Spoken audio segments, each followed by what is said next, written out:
Is it fair to say that comparing the ATG squat to a parallel squat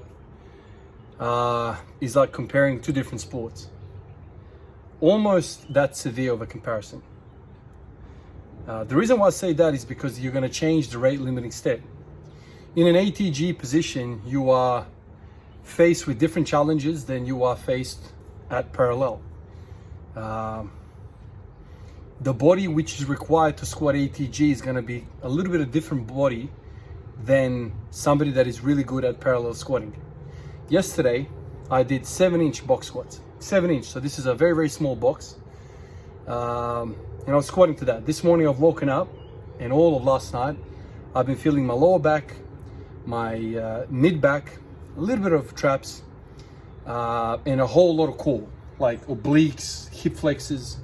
And it makes sense. The whole point of that deep of a hip flexion position, loaded squat position, is that you are dealing with acute angles, very, very acute angles. And the difficulty of all of that is the acute angles.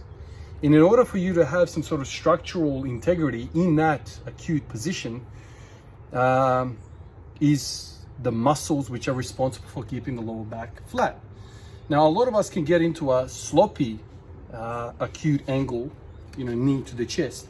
But can you get the knee to your chest while having a lower back that is neutral, thorax that is extended? Can you get that position? And those muscles are the rate limiting step. You don't get challenged in that department when you're doing a parallel squat. And I think the trouble that I had for so many years now of squatting every day, the trouble that I always had was this idea that I wanted to squat with high specificity, high frequency. So every single day I would come in after a day like, say, yesterday, where I pushed it really hard. I did 7 sets of 5 at the end with 140 kilos on the 7-inch box. This morning I've woken up and I've got the adductors that are sore, which makes sense because they get you out of the hole as well. My whole system is sore, and I'm sitting there and I've warmed up with some jumps. And I'm like, what I wanted to do was back squats today, right? And I'm like, well, back squat is a high weight exercise for me. I can hit 180, 190 or 200. That is way too heavy for me right now on the background of doing what I did yesterday. So what can I do?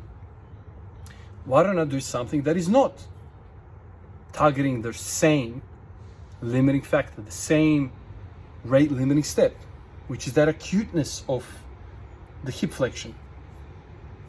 Well, let's do a 17-inch box squat instead. Completely different. Yes, I'm still kind of feeling a little bit of the lower back and the hip flexors and whatever, all that stuff that's sore, but that is not the rate limiting step. Something else is now being challenged by this lack of acuteness in the angles. I don't know if you guys, what was that bang? I don't know whether you guys have noticed that in powerlifting, people that are really, really strong, their number one idea is to stay away from acute angles of whatever joint we're talking about. When they're bench pressing like this. They don't want to get the shoulder in an acute range. They don't want to get the elbow in acute range. This is very, very weak. When they squat, they want to make sure the knee is not completely flexed. They don't want the hip flex. They don't want anything flexed, because after that 90 degree, when you start to approach 90 degree of any joint, this is where our weakness is. And so powerlifting, think of sumo deadlifting, think of wide grip bench press. It's all about keeping all of these angles open. This allows us to use the most amount of weight. So today I'm severely compromised in my ability to stabilize my hips, my knees in the acute angles. But that doesn't mean I've completely taxed the other spectrum of range of motion, which is the not so acute angles. So when I'm doing a 17-inch box squat, all of my joints are essentially open. They're not closed. The angles are completely different. I'm loading a completely different type of set of muscles. My glutes are taxed in a different way, especially I'm doing wide now. So I think this is what I've been learning with this conjugate-like training, this high variation type of training that I've been doing now for whatever, a week and a half, is that I'm able to come in and target a different set of muscles through a different variation and stay away from the stuff that I've already hit pretty hard. I think that's the key. This is the beauty of variation. The difficulties that I always had with high specificity is that after a day like yesterday, I would come in and struggle to even warm up, to unglue all of that damage that I did from yesterday, to unglue all of those sore adductors, sore erectors, sore glutes, sore hip flexors. It's not even 24 hours and I'm trying to unglue all of that damage, all of that inflammation, so I can start to squat again with these long muscle fibers.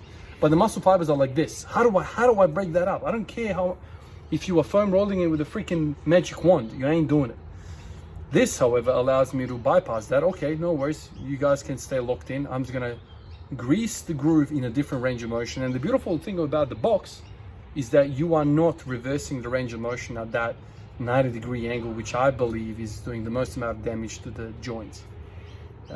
Stopping that range of motion midway, I feel like that does most damage. But anyway, I'm doing 17-inch box squats really wide for sets of 10, and then after that I'll do a bit of jumping, and that's going to be the session today. But I'm feeling it today, but I'm being saved by variation, simply changing it up a little bit, simply doing something else a little bit. Variation seems to be something that I didn't or I didn't want to believe, but it really is needed. It really is needed. I think what I love most about training is the frequency. I love being here every day. I love the act of training.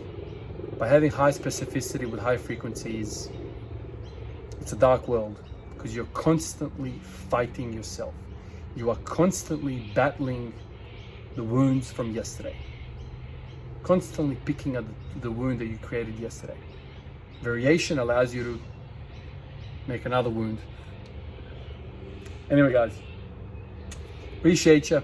Let me finish this up and I'll catch you in the next one. Peace out.